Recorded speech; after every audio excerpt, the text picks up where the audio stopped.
आप सभी दोस्तों को राधे राधे। दोस्तों, एक बार की बात है जब श्री राधिका जी भगवान श्री कृष्ण को प्रसन्न करने के लिए अपनी सखी चंद्रानना से बोलती हैं कि तुम किसी ऐसे देवी देवता की मुझे पूजा बताओ जिनकी पूजा करने से मुझे परम सौभाग्यवर्धक, महान पुण्यजनक तथा मनोवांछित वस्तु देने वाले देवी देवता हों। दोस्तों, आप सभी के घर में तुलसी का पौधा तो निश्चित रूप से लगा होगा और आप सब उसकी पूजा भी करते होंगे, लेकिन क्या आपको मालूम है कि तुलसी जी का अनुष्ठान किस प्रकार करना चाहिए, कैसे उनकी पूजा करना चाहिए, कैसे उनका व्रत करना चाहिए, कैसे उनका सेवन करना चाहिए और ये सारी क्रिया करने से आपको क्या फल प्राप्त होता है। सारी चीज़ डिटेल आपको आज के इस वीडियो में ही मिलने वाली है।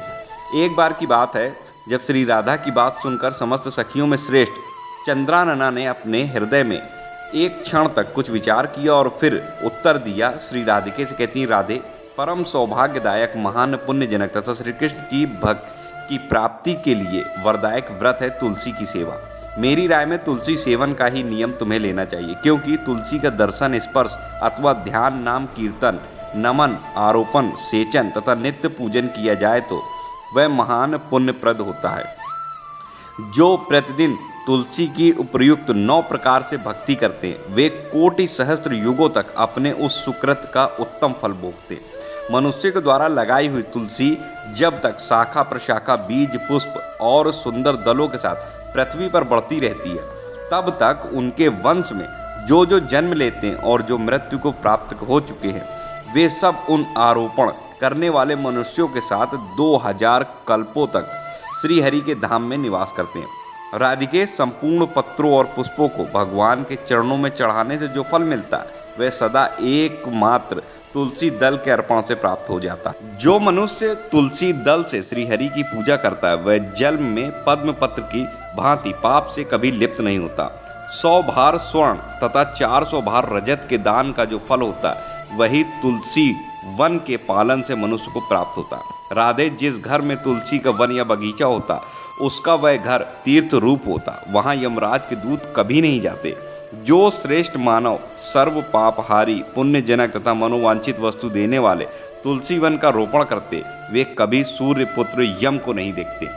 रोपण, पालन, सेचन, दर्शन और स्पर्श करने से तुलसी मनुष्यों के मन, वाणी और शरीर द्वारा संचित समस्त पापों को नष्ट कर देती है। पुष्कर आदि तीर्थ, गंगा आदि नदियाँ तथा वासुदेव आदि देवता तुलसी दल में सदा निवास करते हैं। जो तुलसी की मंजरी सिर पर रखकर प्राण त्याग करता वह सैकड़ों पापों से युक्त क्यों ना हो, यमराज उसकी ओर देख भी नहीं सकते। जो मनुष्य तुलसी काष्ठ का घिसा हुआ चंदन लगाता है उसके शरीर को यहाँ क्रियामाण पाप भी नहीं छूता। सुबह जहाँ जहाँ तुलसी वन की छाया हो वहाँ वहाँ पितरों का श्राद्ध करना चाहिए। वहाँ दिया हुआ श्राद्ध संबंधी दान अक्षय होता। आदिदेव चतुर्मुखी ब्रह्मा जी भी श्री हरि के महात्म की भांति तुलसी के महात्म को भी कहने में समर्थ नहीं।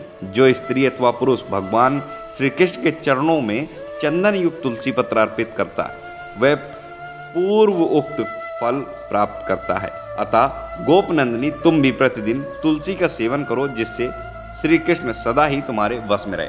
तो दोस्तों, आज की वीडियो से हमें ये सीखने को मिला कि हमें तुलसी माता की पूजा, सेवन, उपासना और व्रत किस तरह करना चाहिए, तुलसी वन की सेवा करने से हमें किन फलों की प्राप्ति होती है और भगवान श्री कृष्ण को प्रसन्न करने का सबसे सरल और उत्तम उपाय है तुलसी जी की सेवा करना। आशा करता हूँ वीडियो आपको पसंद आया होगा। इस वीडियो को लाइक करें, शेयर करें और कमेंट में जय श्री राधे जरूर लिखें।